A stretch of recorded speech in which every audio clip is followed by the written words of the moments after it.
Another significant story we're following: an island-wide blackout hit Cuba yesterday amid that country's deepening energy and economic crisis.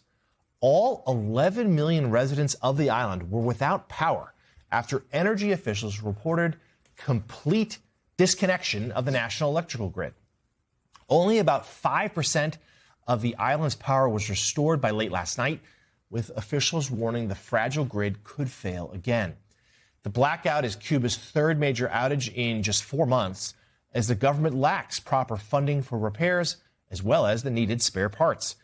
Cuba's president recently acknowledged the island has not received oil in 3 months and blamed the outages on the Trump administration's halting of Venezuelan oil shipments after the capture of Nicolas Maduro. President Trump was asked about Cuba yesterday in the White House. But I think Cuba's the end. You know, all my life I've been hearing about the United States and Cuba. When will the United States do it? I do believe I'll be having the honor of taking Cuba. That'd be good. That's a big honor. Taking Cuba. Taking Cuba in some form, yeah. Taking Cuba. I mean, whether I free it, take it, I think I could do anything I want with it. You want to know the truth? They're a very weakened nation right now. Soon after those remarks, the New York Times reported the Trump administration is seeking to push Cuba's current president from power. That's according to 4 people familiar with the talks. As the Times notes, the removal would be largely seen as a symbolic move, since Cuba's president is widely considered a figurehead who lacks true political or economic control. The Cuban government declined to comment on the reporting. So, Caddy, a couple things here. First of all, I reported a month or so back that Trump was really looking at his foreign policy legacy as toppling 3 regimes: Venezuela, Iran, and then Cuba. And then we have President Trump's remarks yesterday. I mean, they're worth repeating.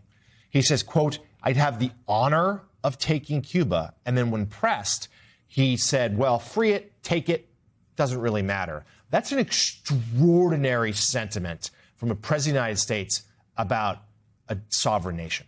Well, particularly when that president of the United States is embroiled in a war that he's finding it difficult to go out of and that seems to be causing him several headaches. I mean, to still have his eye on Cuba and what he might do in Cuba, and this reporting that what he's thinking of doing is getting rid of the current president, Diaz-Canel, but not necessarily indicting any of the Castros. It sounds like it would just be a sort of figurehead move. And I know that he has said to allies that what he would like to do before he leaves office is not just get rid of those leaders, but actually visit Iran, Cuba and Venezuela, as kind of putting his metaphysical, if you like, stamp of approval on those countries. But what I find startling is that he is still saying that whilst we are still focused on Iran. I don't know if that is a distraction. I don't know if he still thinks he's going to do that, if he thinks that the cut-off of the energy just makes it easy for him to do that. And anyway, if this is just a ceremonial move, you move one president and you keep the regime in place, how much does actually change? And how does that go down with his Cuban supporters in Florida, who actually want something much more substantial than just taking out one person and putting another person in their place?